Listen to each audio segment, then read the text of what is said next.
bạn mới những cái của những hai người tròn đấy ba lên lo mang cô này chậm đi ra đi nói ba lên này nói lên ở trên mấy của bà trong này mình coi tổng là ba không trong này đây có anh muốn ăn đi là nó quay gì cũng như vậy là còn coi nhá từ dưới đầu qua ra cũng mạnh không một lần tôi tiếp tục không tao về họ nói lên mà tới là đồng tôi cho mà chưa mà không chơi thôi họ nói chơi thì nó ở đồng tôi nên là không phải tao này cũng đi bao đi à cô lên về lên nên thế này cũng thì thôi này cũng khỏi khỏi tao này cho như khỏi của tao kia khỏi cái lứa nát hay mà không biết này cũng bao mới biết tính sang bao mới này dạ bà không ai kêu tuốt bao nó hơn nhẹ nạp phi nhẹ nạp với nhẹ nắp lên đây ha ở trên nó kéo rồi tao lên kia để vô lấy khỏi cái lứa nè khỏi cái lứa mình khỏi nó khỏi chưa biết bao nữa thì tao đó đi đây ha thì chặt mà này tôi mang lên thì đảo chứ lấy chắc tao của ba này như đây ha ba tốt ba đấy này ba đi thằng muôi lên đây nữa đây ba hồng đá cả ba đi đó như đây ha đấy này trong chặt ba này trong đây là đơn ta đây đất đơn ở trên cái hàng kéo tăng đơn đây mình tao mới nhà của cô có bá đây lên lấy cô có cái ngân nè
là lơ sọc hay là lơ của mày vô tay thôi là đi đi đâu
ăn uống ơi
Cô ấy xem. đây này, tao mua à. Được mua đi. Hỏi lên. Hai là mua đi tao hay. Mua đi tao hay.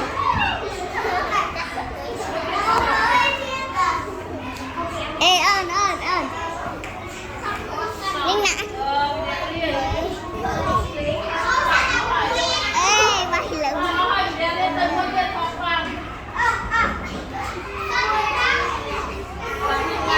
Ê con thơ.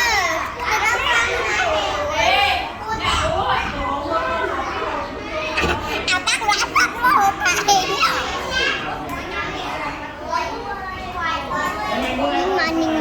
Ninh mời.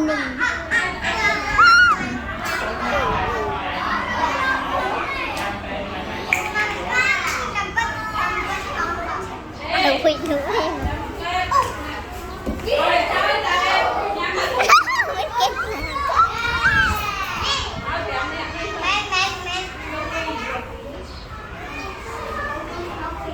Đây con chân. Con này cũng chăm áo nữa không? Ở đây chăm. Nè con nó ngáp đi.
họ còn băm bật rồi